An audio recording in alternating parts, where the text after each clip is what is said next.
Well, I got a bit of a problem trying to work my head around right now, and the reason I'm starting out here is because it's really noisy in there. So this is your warning. It's about to get really loud. I don't know how to edit stuff. And the cats are watching because they don't know what's going on. What's going on? You two are just thinking about food. Piggy, piggy, piggy. Piggy. Anywho, yeah, final warning, it's gonna get loud. Alright, well, now I'm in the server room. And I have racked up my R730 that I built out as a test server. I do also have my two R720s running, and I believe my cold storage is on as well. And it's quite noisy in here. This server is working as intended. It's currently just running a benchmark to see how loud it can get. Let's see what the power utilization is at. 322 watts. That's about right. The GPU is probably drawing around 150, I would guess.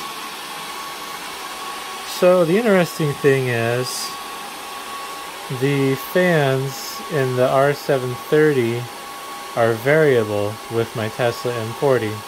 So it's actually capable of recognizing that Tesla M40 and reacting to it based on load, which is not the case with the R720s. R720s were able to manage the temperatures of the Tesla K80 though, which is kind of cool.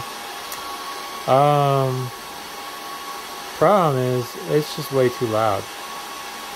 I do have a vent in this room for heating and cooling, but I don't particularly cool that part of the building. Trying to remember. The system that runs that vent is the same system that runs what is my server room. It's across the hallway that way if you walk through two sets of walls. And then some of the rooms over here on the other side of these walls. Yeah, I just don't really climate control those rooms. And the thermostat's not in the most ideal spot since it's two walls that way. So I'd either have to keep those rooms really cold or just take whatever I get. So, yeah.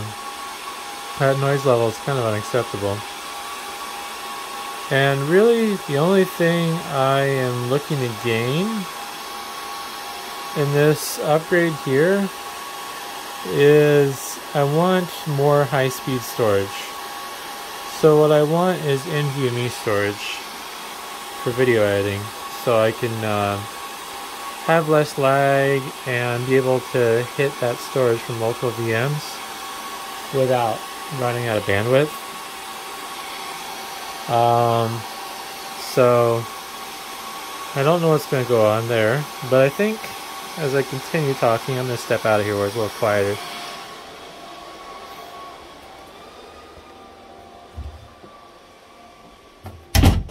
It's kind of noisy out here too, but yeah, cats want food. And it's not food time yet. Stinkers.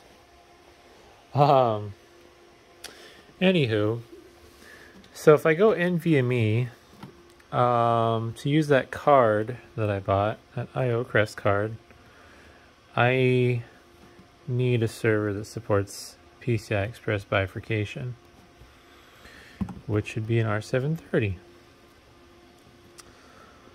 Otherwise, I could buy some Intel P4600 PCI Express solid-state drives, and those are actually reasonably priced for 2 terabytes.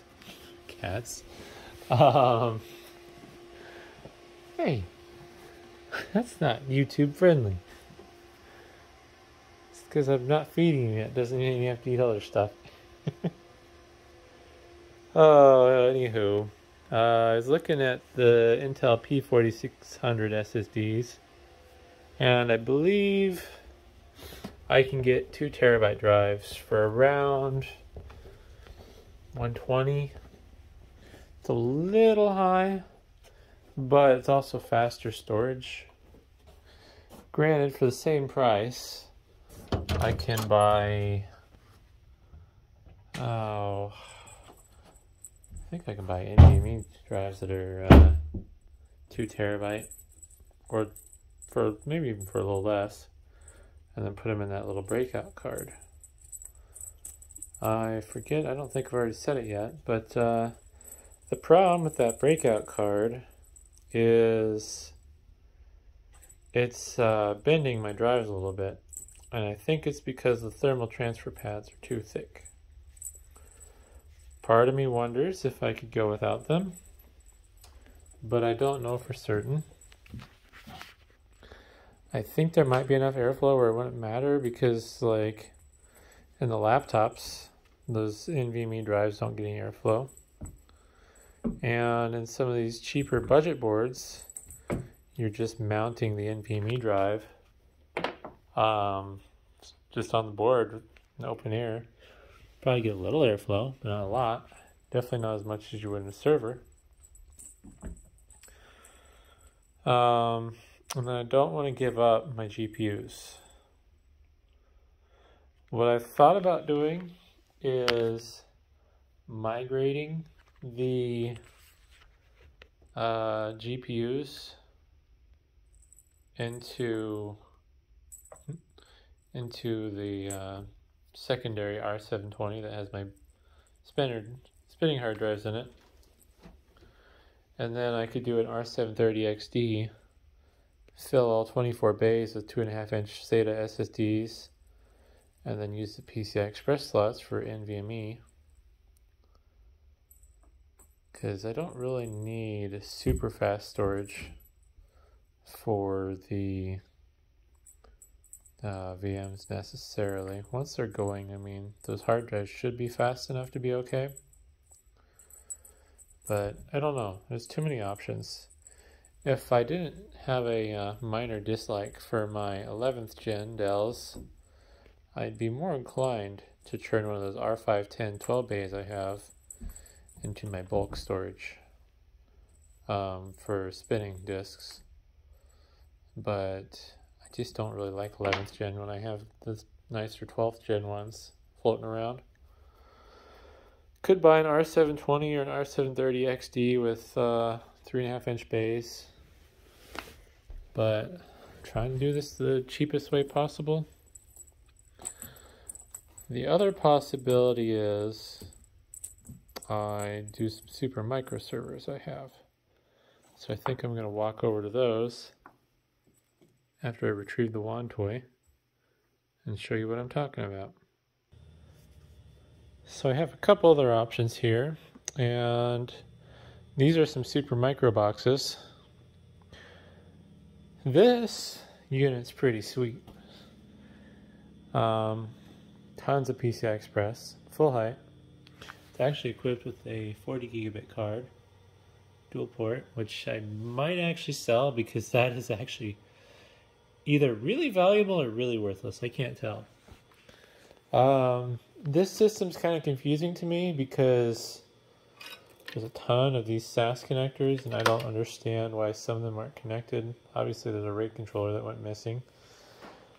And I don't understand the topology or connection methodology, whatever, for these backplanes. This system would be sweet. It's basically a souped up R720 for comparison purposes. It has 760 gigabytes of RAM in it, but I think one of the sticks were bad. When it was fully populated, it wouldn't boot, so it's whatever. It also has 4 power supplies, which is probably silly, I don't know. If I'm running more GPUs, this would be cool. But if I run one of these super micro servers, I think I'm going to be running bare TrueNAS on them, like on bare metal. I don't think I'm going to virtualize it with ESXi. So that kind of poses its own issues. But what this would give me is access to high-speed storage. The manual mentions PCI Express bifurcation, but it doesn't support it like I was hoping it would. I'm not sure what it's referring to when it's talking about bifurcation. I think it's talking about how this upper board interconnects to the lower board, which has the processors on it. Cool thing about this would be I could put a ton of SSDs in it, and I would be able to put some PCI Express, those P4600 drives in here in some of these slots, and then I could put in some actual GPUs as well, like a 1080 maybe. Get a couple 1080s cheap. I don't know how many X16 slots I have. This network card's using one of them. Looks like this is X16.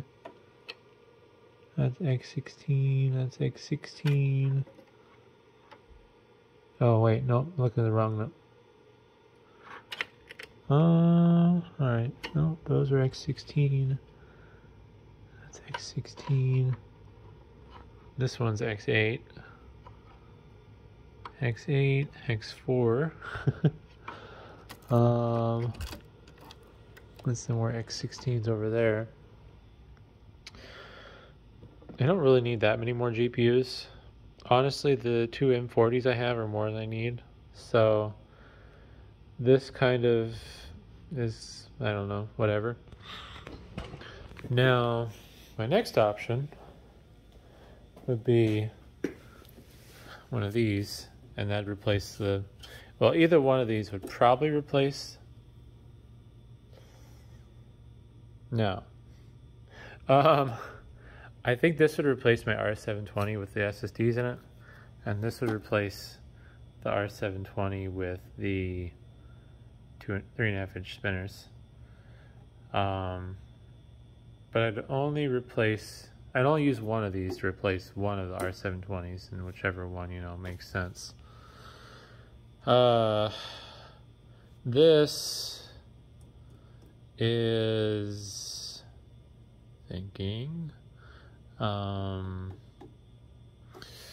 basically first gen I-series equivalent. It's pre-E5 Xeons, socket 1366. What I would honestly be tempted to do is find a different motherboard to put in this. Something with that would have NVMe slots on board.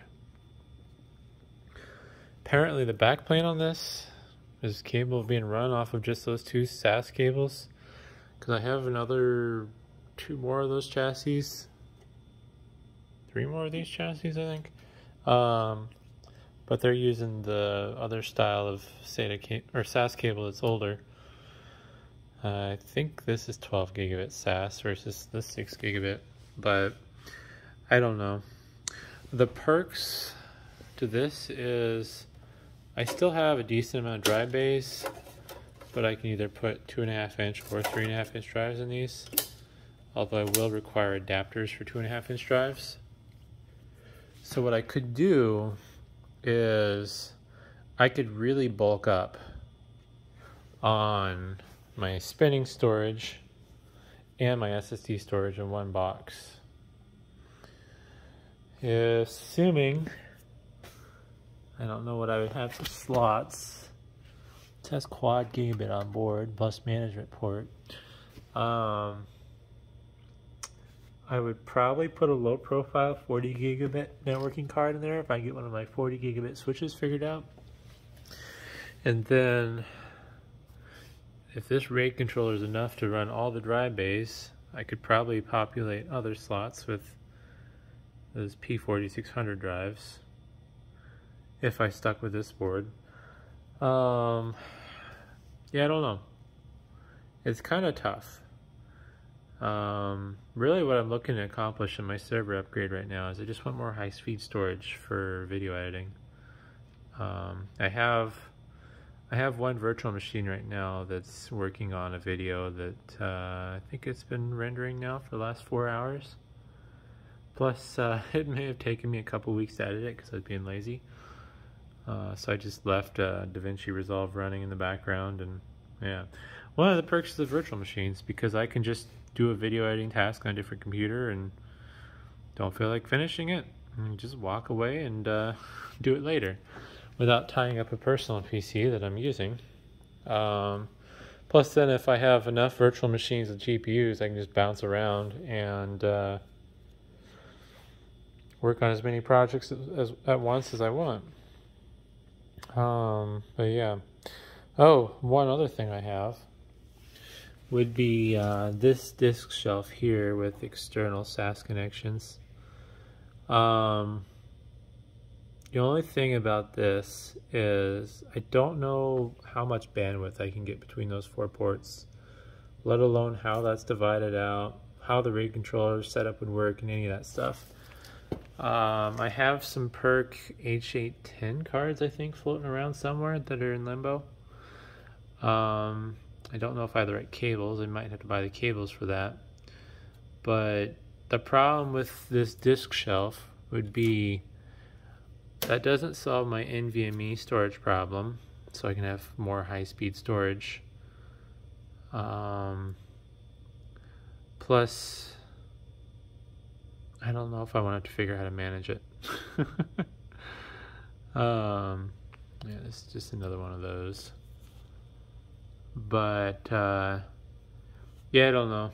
It's really tough because I have lots of options, and I could go buy stuff. I was gonna buy stuff. I was thinking about buying an R730 XD, but I don't know. I consulted some people on Serve the Home forums, made a post, and I got some opinions, and people made good points. I'm not really upgrading if I go to an R730 or an R740. The R740 would be better than I have. People were suggesting I go AMD EPYC 2nd, 3rd gen, which I can see why they were pointing me that way, because then I'd have faster memory and faster cores of some sort. It depends. This one actually has some really nice V2 Xeons in it. I think it's 2.8 gigahertz 10 core processors. I forget what they are. I think they're, I want to say E5 2680 V2s. But I don't know. Honestly, I'm not really doing anything fancy with these things, so anything I do is going to be overkill. But I don't know. Bit of a ramble. If you have suggestions on what you think I should do, I guess let me know. Just to summarize, I'm basically looking to replace one of my R720s so I can get more high-speed storage, meaning NVMe.